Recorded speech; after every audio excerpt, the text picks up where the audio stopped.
Yan. Time check. 7:13 in the morning.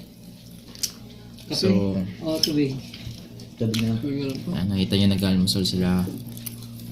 So, 8 hours kami nag-edit. And isang entry pa lang ang amin na po-produce. No?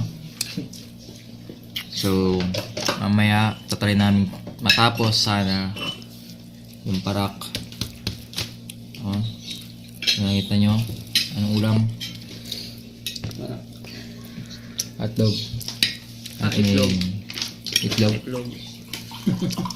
So, ganun talaga pag nasa production. Oh.